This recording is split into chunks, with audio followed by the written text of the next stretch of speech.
오늘 2장 13절 말씀만 보도록 하죠. 1절부터 원래 13절인데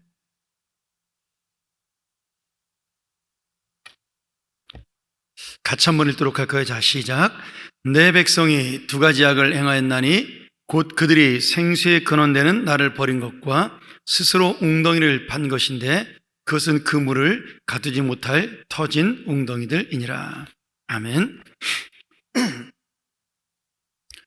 우리가 이번 주부터 다시 예레미야를 시작하면서 어제 그제 하나님의 말씀을 나눴습니다.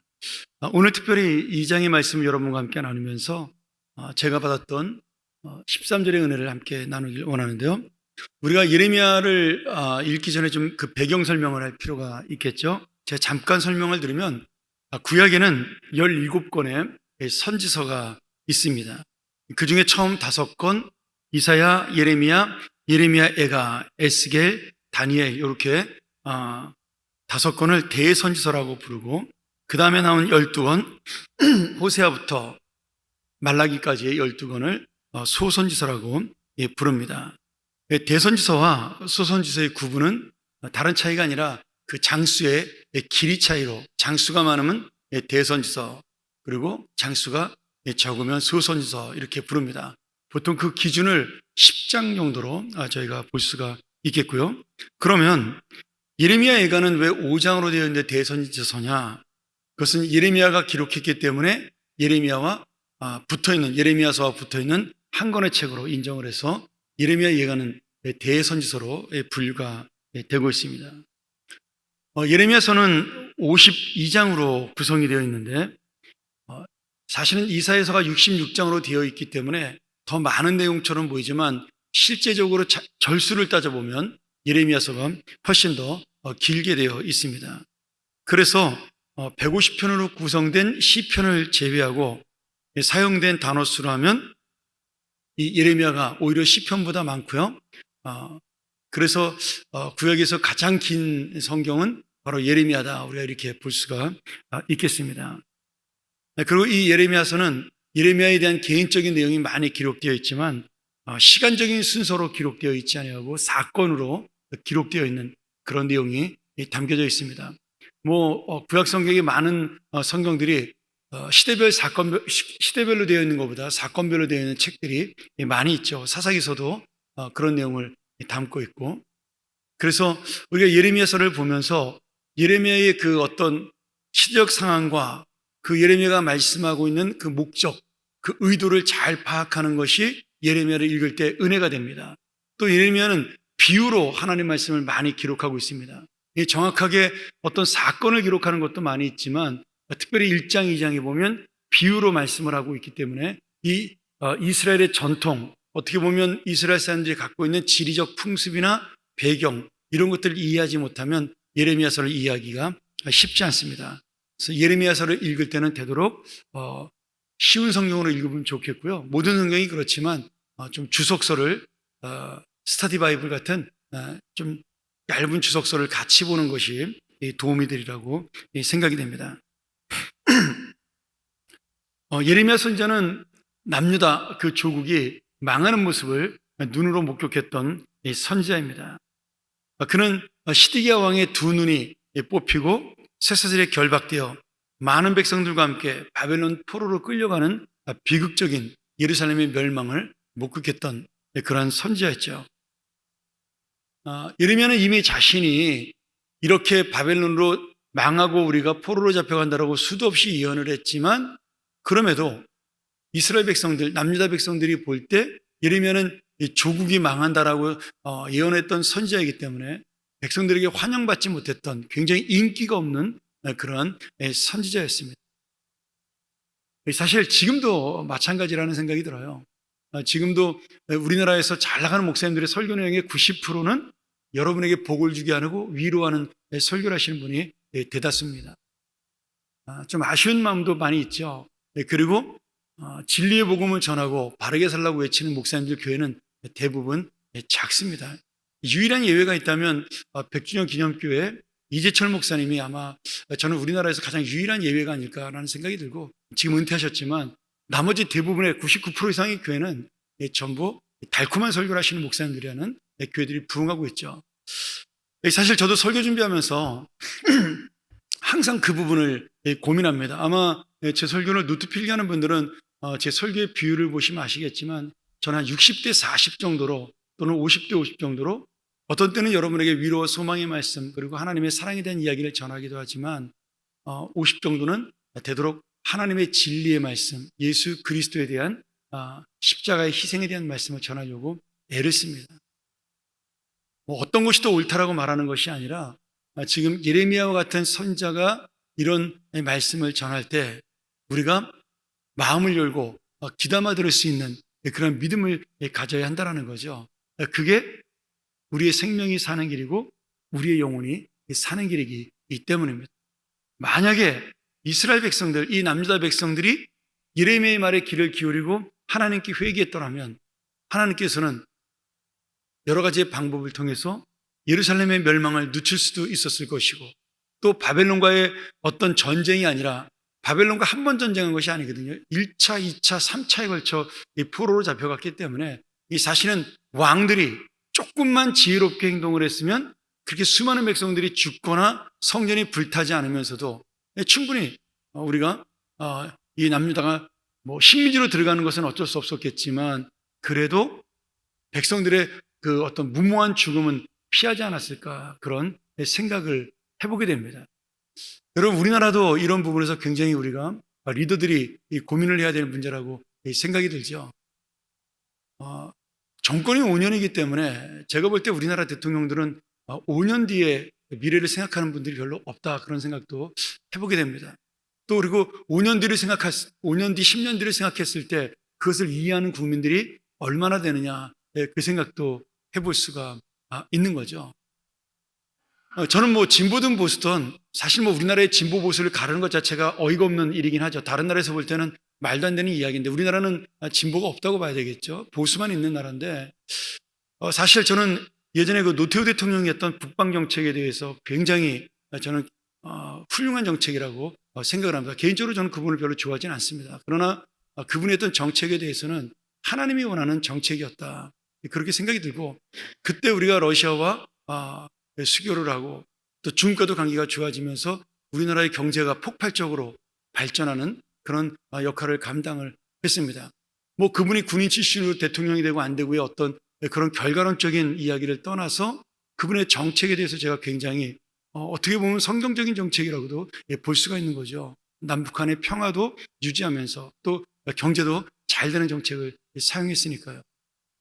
제가 지금 얘기를 하면 또 이 사람들이 오해할 수 있기 때문에 오래전에 했던 분의 이야기를 하고 있는 겁니다. 그분의 공도 있고 과도 있지만 그분이 했던 그 정책 하나가 지금 굉장히 많은 미래를 바꿔놓을 수 있는 정책이 된 것이죠.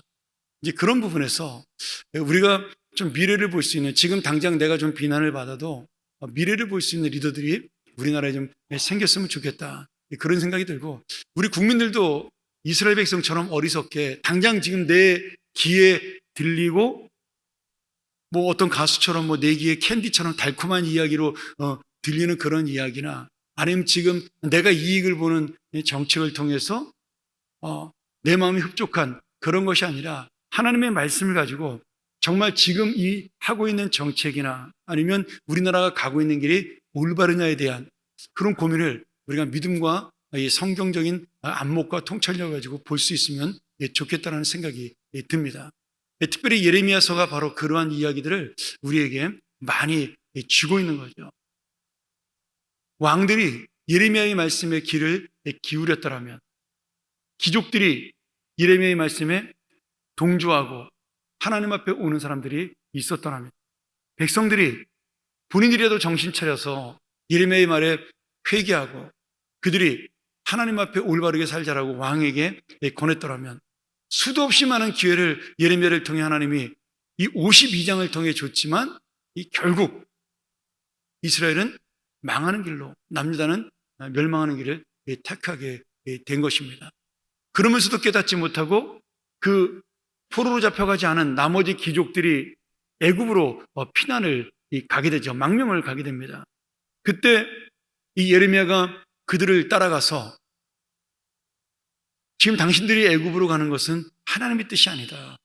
바벨론으로 가라. 그리고 거기서 회개하고 주님의 말씀을 듣고 우리가 회복하는 인생이 되어야 된다라고 외치다가 결국 거기에서 돌에 맞아 순교를 하게 됩니다. 어떻게 보면 진짜 불쌍하고 비참한 그런 예레미야의 인생이죠. 이 처음부터 끝까지 환영받지 못했던 이 선지자, 인기가 없었던 이 선지자, 그리고 결국은 돌에 맞아서 죽을 수밖에 없는 그런 안타까운 모습의 이 선지자. 그러나 성경학자들이나 저희 목회자들이 볼 때는 가장 위대한 선지자로 꼽는다면 우리는 보통 이 구약에서 예레미야 선지자를 많이 꼽습니다. 구약도 우리가 신약의 마태복음 16장에 너희는 나를 누구냐라고 묻는 예수님의 질문에 그 제자들이 뭐라고 이야기하죠? 어떤 이는 예수님을 예레미야라고 하는 사람도 있습니다. 이렇게 대답을 했어요. 그것은 뭐냐면 가장 하나님의 진리를 전했다라고 후대의 후손들이, 역사가들이 인정을 했기 때문입니다. 그래서 여러분, 이 예레미야서를 읽으면서 하나님께서 주시는 그 안타까운 말씀, 우리에게 회개를 요청하고 하나님께로 돌아오라고 말씀하시고, 그리고 하나님이 반드시 약속을 지킬 때니까 오늘의 불행과 오늘의 현실 앞에 무릎 꿇지 말라는 이 말씀 앞에 귀를 기울이는 그러한 귀한 말씀이 되기를 간절히 소원합니다. 그리고 예레미야 선지자의 별명이 눈물의 선지자죠. 조국을 위해서 기도했고 내가 왜 이 멸망의 복음을 전해야 되는가에 대한 그것 때문에 하나님 앞에 많이 울었기 때문에 그를 눈물의 선지자라고 부릅니다. 그 예레미야가 흘렸던 눈물이 바로 우리의 눈물이 되기를 원하고 또한 저의 눈물이 되기를 소원합니다. 우리가 읽은 이 2장 1절부터 13절까지의 말씀에는 이스라엘이 하나님 앞에 선택을 받았지만 그들은 하나님을 배역하고 하나님 앞에 죄를 짓는 그런 삶을 살았다. 그래서 자기 조상들, 자기 선조들의 죄에 대해서 예레미야가 지적하는 그런 내용이 나오고요. 내일서부터 우리가 읽은 14절부터 19절까지는 그 이스라엘이 반역했던 결과와 그리고 그에 따른 심판의 열매를 경고해주고 있습니다. 근데 이 2장 1절부터 13절 또는 14절부터 19절까지의 말씀이 예레미야의 전체의 주제를 간통하는 그러한 말씀입니다. 무슨 말씀이냐면 너희가 죄를 지었고 너희는 멸망할 것이다. 그러니 지금이라도 늦지 않았으니 돌아오라는 예레미야의 안타까운 고백이죠. 특별히 하나님께서 1절부터 13절을 통해서 이스라엘 백성들이 심판을 받는 이유와 죄악으로 인해서 고통을 당하는 이유에 대해서 분명하게 말씀해주고 그 죄악의 결과가 무엇이냐를 이 13절을 통해서 말씀해 주셨는데 저는 이 13절 말씀이 이 말씀을 읽다가 마음에 와 닿아서 여러분과 함께 잠깐 나누기를 원합니다. 우리가 읽었던 13절 말씀에는 지금 이스라엘 백성이 지금 죄를 짓고 사는 모습이 터진 웅덩이와 같다 이렇게 말씀을 하고 있습니다. 자, 팔레스타인 지방, 이 가나안 지방은 물이 귀했어요. 그래서 오는 비를 기다리지는 못했기 때문에 항상 수원을 그 물을 확보하기 위해서 저수지를 조그맣게 만들거나 저수지라고 해서 우리나라처럼 엄청나게 큰 건 저수지가 아니라 조그만 물웅덩이와 같은 저수지를 만들거나 아니면 빗물을 모아두는 웅덩이, 지금으로 말하면 시멘트 웅덩이와 같은 것을 이렇게 우물처럼 만들었습니다. 그 웅덩이를 만든 다음에 물이 새지 않도록 그 안에 석회를 발랐어요. 그런데 이 웅덩이가 오래되면 이 발랐던 석회들이 굳어지면서 이 갈라지는 그 균열이 가는 그런 일들이 왕왕 있었습니다. 그러면 어떻게 되죠? 그 진흙으로 만든 웅덩이는 석회가 갈라지면서 그 사이로 물이 서서히 빠져나가는 그런 헛된 웅덩이가 되어버리고 마는 겁니다. 그래서 오늘 예레미야가 비유로 말한 터진 웅덩이라는 것은 바로 이 석회가 다 균열되어서 물이 새는 그런 헛된 웅덩이를 지금 비유하고 있는 것입니다. 지금 이런 웅덩이를 팠다는 것은 결국 물이 새는, 어쩌면은 시간이 지나면 그 물의 압력에 의해서 터져버리고 말 아무런 도움도 되지 못하는 그런 웅덩이 같은 인생을 너희가 살고 있는데 그 웅덩이가 바로 무엇이냐면 너희가 섬기는 우상이요, 너희가 지금 행하는 죄악이다, 이렇게 말씀하고 있는 거죠. 여러분, 이 터진 웅덩이가 구체적으로 말한다면 하나님 없는 우리의 인생의 모습을 가리키는 중요한 교훈입니다. 이스라엘 백성은 게으르지 않았어요. 오히려 잘 살기 위해서 웅덩이를 파는 노력을 기울였고 인간적인 지혜로 열심히 살았습니다. 이게 굉장히 중요한 의미를 갖고 있죠. 내가 지금 이 땅을 살면서 잘 살기 위해서 엄청난 노력을 기울이고 몸부림을 친다라는 것. 저는 우리 젊은이들이 열심히 살지 않기 때문에 희망이 없다, 그런 이야기라는 어른들을 볼 수가 있습니다. 근데 저는 그렇게 생각하지는 않습니다. 그 나름대로 정말 곱게 자랐던, 우리처럼 고생하면서 자라는 아이들이 아니라 곱게 자란 아이들이 자기 나름대로는 치열한 투쟁을 하면서 지금 살고 있는 거죠. 편의점 아르바이트를 하든지 아니면은 대학을 나와도 적절한 직장을 찾지 못하기 때문에 사실 적절한 직장을 찾을 수도 없는 겁니다. 우리나라의 모든 대기업을 다 통틀어봐야 대학 졸업생의 15%밖에는 취업을 못하게 우리나라의 구조가 그렇게 되어 있어요. 사실은 죽었다 깨어나도 85%는 취직을 못하는 겁니다. 대기업에 부하지라는데 어떻게 취직을 하겠어요? 그러니 나머지 85%는 정말 자기가 원하지 않는 곳에서 일을 한다, 이렇게 볼 수가 있는 거죠.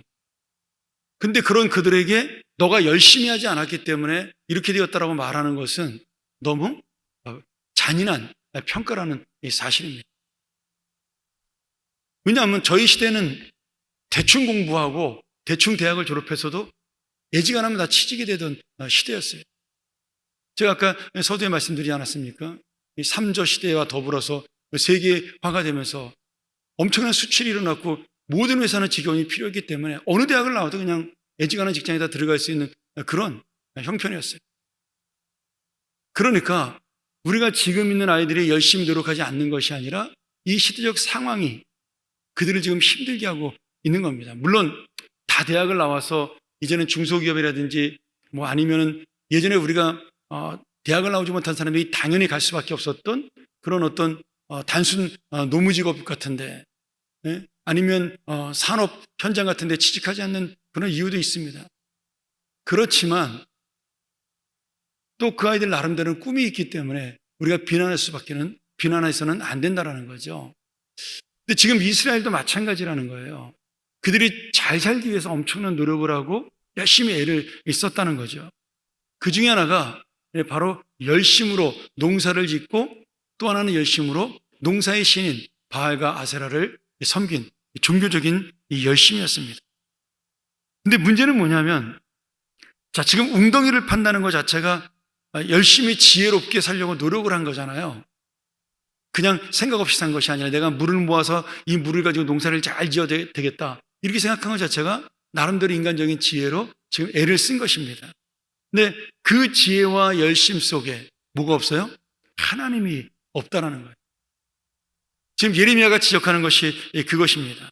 너희의 열심 속에, 너희의 지혜 속에, 그리고 너희의 소망 속에 하나님이 없고 욕망과 그리고 무의미한 너희들의 생각만이 담겨 있다.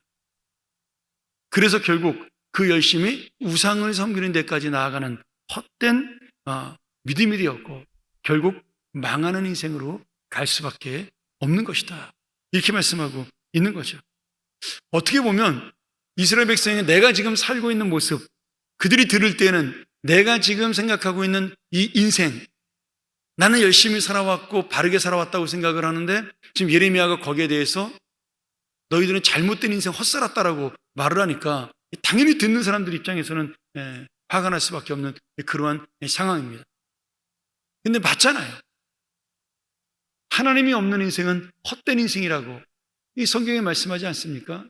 시편 127편에 그 1절에 뭐라고 돼 있어요? 여호와께서 세우지 아니하시면 세우는 자의 수고가 헛되고 여호와께서 지키지 아니하시면 파수꾼에 깨어있어 날마다 지키는 것이 헛되다라고 말씀하셔요. 예레미야가 자기의 이야기를 하는 것이 아니라 성경을 가지고 이야기를 하는 겁니다. 너희의 노력 속에 하나님의 은혜를 구하라는 거예요. 거기에 너희들이 잘 살고자 하는 목적에 하나님의 뜻을 구하라는 겁니다. 하나님과 함께 동행하는 인생이다라고 말씀하는 거예요. 그때 너희의 세우는 집이, 너희가 지키고자 하는 이 성이 유지될 수 있다라고. 그것이 바로 하나님의 진리에 세운, 무너지지 않는 반석 위에 세운 집이 되는 것입니다. 근데 지금 이스라엘 백성들이 열심히 집을 지었는데 그 집을 어디다 세우고 있는 거예요? 모래 위에 세운 집이라는 거죠. 여러분, 성경은 절대로 다른 말씀이 없어요. 똑같습니다. 예레미야가 한 말씀하고 지금 예수님이 하신 말씀하고 어떤 차이가 있어요? 똑같은 말씀입니다.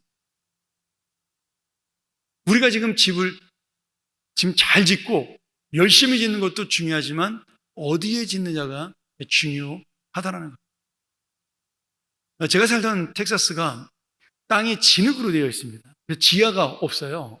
지하를 팔 수가 없어요. 진흙이니까. 근데 처음에는 모르고 집을 짓는데 저희가 살던 집도 굉장히 렌트비가 쌌습니다. 그 이유 중에 하나가 뭐냐면 저희 집을 진흙에다 지었는데 진흙에다 지은 집이 바닥이 반석이 아니니까 어떻게 돼요? 시간이 지나면 집이 이렇게 기웁니다. 그래서 집이 막 벽에 금이 가고 문이 어그러지고 그래요. 그러면 이 집을 바로 세우기 위해서 그 바닥에다가 쐐기등을 한 10몇 개를 박습니다. 그래서 파운데이션 공사라 그러는데 저희 집도 그 파운데이션이 한 15개쯤 박혀있다라고 부동산에서 이야기를 하더라고요. 그래서 다른 집보다 저희가 거의 3분의 2도 안 되는 간격으로 들어갈 수가 있었어요. 뭐 좀 벽에 금이 가거나 좀 그렇지만 사는데 지장이 없었기 때문에 저희는 행복하게 살았는데 제가 그 집이 약간 기울어진 모습을 보면서 실제로 우리가 데크라고 밖에 나가서 이렇게 고기 구워 먹을 수 있도록 저희 마당 앞에 이렇게 뒷마당에 가면 돼 있는데 앞에 개울이 있었고 거기에 보면 이 데크가 약간 이렇게 기울어져 있어요. 왜냐하면 바깥은 돈 들어가니까 파운데이션을 안 한 거죠. 그 파운데이션 공사하면 굉장히 몇 천만 원 공사비가 되니까 거기는 안 한 겁니다. 사람이 사는 곳이 아니라 잠깐 뭐 고기를 구워 먹는 장소니까. 그래서 이렇게 기울어져 있어요. 근데 그 집을 짓기 전에 반드시 측량기사와 함께 그 진흙 땅이 이렇게 기울을 것이 아닐 것이냐를 측정을 하고 집을 짓습니다. 주인들이. 근데 집을 짓고 난 다음에 땅의 지형이 바뀌어서 그렇게 기울어지는 거예요. 그래서 어떤 사람들은 석유를 땅에서 많이 뽑아내 가지고 그 땅에 집안에 힘을 잃어서 기울어진다라고 말하는 그런 사람도 있습니다. 뭐 실제로 그렇다고 그러더라고요. 그래서 텍사스나 오클라호마 같은 경우는 그렇게 땅이 기울어지는 경우가 꽤 있습니다. 여러분, 이 기울어지는 집을 그대로 놔두면 어떻게 되죠? 결국은 무너집니다. 그래서 비싼 비용을 들여서 밑에 쇠기둥을 수십 개나 박는 그 파운데이션 공사라는 거예요. 저희 집은 작은 집이었기 때문에 그 동네에서 제일 작은 미니 하우스였어요. 그렇기 때문에 15개 정도밖에 박지 않았지만 많이 박는 집은 80개, 100개까지도 그 파운데이션을 받아서 아예 그것으로 밑에 받침을 세운다고 제가 이야기를 들었습니다. 여러분, 우리의 인생이 기울어질 수 있어요. 인간적인 생각으로 우리가 미래를 알 수 없으니까 어떤 땅에다 어떤 인생에다 내 것을 지었는지 우리가 알 수가 없습니다. 그러나 그 기울어져가는 인생이라는 것이 우리가 깨달았을 때 그것을 바로잡는 그건 방법을 생각하는 것이 뭐냐면 하나님께로 돌아가는 것이라고 예레미야가 말씀하고 있는 겁니다. 말씀을 정리하죠. 오늘 여러분, 우리가 예수님을 믿으면서도 내가 예수 없이 무엇인가를 이룰 수 있다고 생각하는 것 자체가 하나님 앞에는 죄입니다. 그것을 가장 큰 죄라고 하나님이 말씀하셔요. 이 교만, 하나님 앞에 대항하는 것이고 하나님을 무시하는 것이고 그리고 하나님을 믿지 않는 불신앙이라고까지 주님께서 말씀하십니다. 여러분, 그런 사람에게 하나님의 은혜를 베풀 필요가 있겠습니까? 당연히 망하는 인생으로 갈 수밖에 없는 거죠. 그래서 오늘 이 말씀은 우리가 하나님께 우리의 인생을 다시 한번 맡기라는 거예요. 여러분, 예레미야의 이 말씀은 경고의 말씀이 아니라 저는 사실 축복의 말씀이라고 봐요. 복을 받는 방법을 너무나 구체적으로 말씀하고 있잖아요. 하나님을 붙들라는 거예요. 믿음으로 살라는 거죠. 너희의 가정과 자녀와 건강의 모든 문제까지도 그 집을, 그 가정을 세우신 하나님께 의탁하라는 겁니다. 그리고 믿음으로 살라는 거예요. 그래서 오늘 19절 말씀에 이렇게 돼 있어요. 인생의 해답에 대한 결론을 이렇게 이야기합니다. 내 악이 너를 징계하겠고 내 반역이 너를 책망할 것이라. 그런즉 내 여호와 내 하나님 여호와를 버림과 내 속에 나를 경외함이 없는 것이 악이요 고통인 줄 알라. 주 만군의 여호와의 말씀이니라.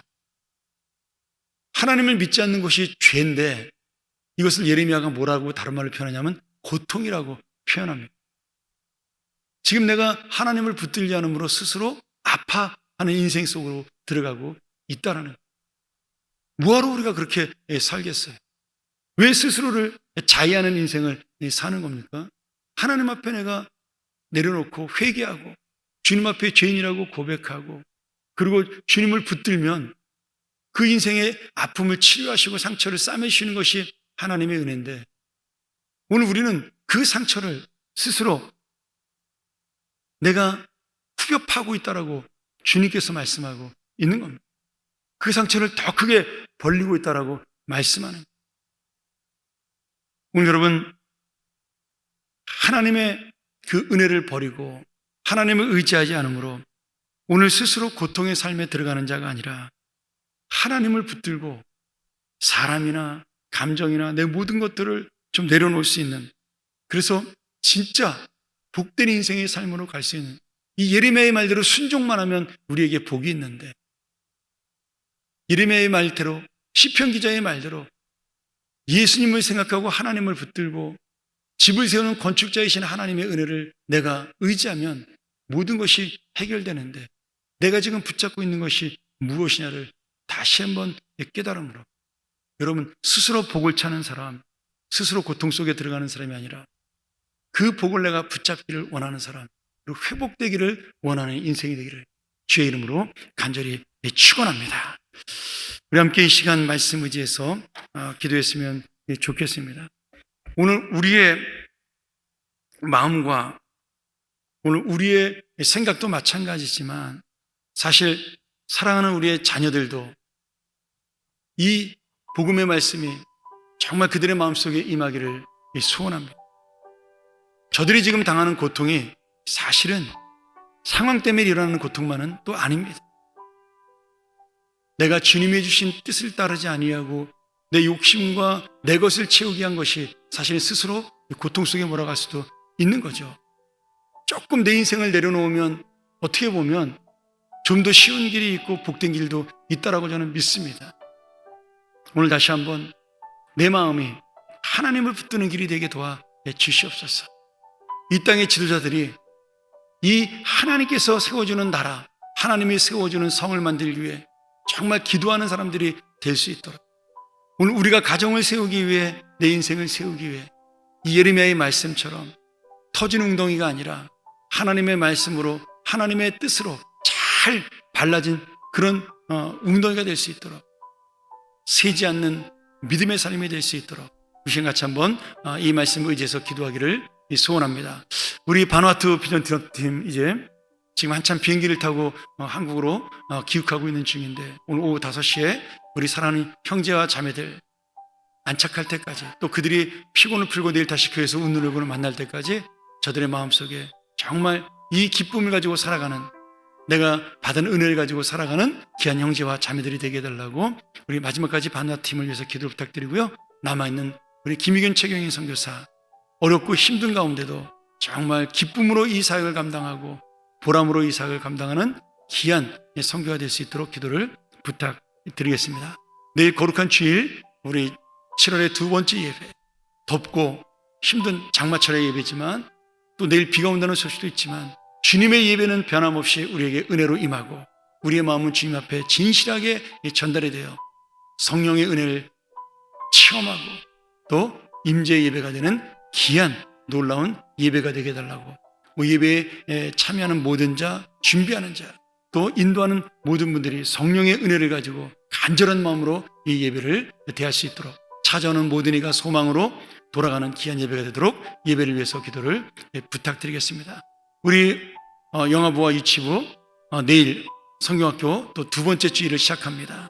하나님께서 마지막까지 그들을 지켜주시고 인도하시고 지치지 않도록 우리 선생님들 붙잡아 달라고 기도하시고, 우리가 날마다 하는 기도지만 주위에 아픔을 당한 형제와 이웃들, 사람의 힘으로 해결할 수 없는 문제를 가지고 살아가는 가정들, 또 육신의 회복을 기다리며 주님의 은혜를 구하는 모든 형제와 자매들, 우리 사랑하는 그분들 위하여서 기도하고, 여러분 하나님께서 주신 각자의 제목을 가지고, 어제도 제가 말씀을 전했지만 아버지이신 하나님, 그 주님의 자비하심 앞에 우리의 무릎을 꿇는 귀한 시간 되기를 소원합니다.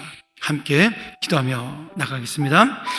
하나님 아버지, 오늘 이 예레미야 선지자의 말씀을 통하여 우리가 다시 한번 주님의 은혜를 마음에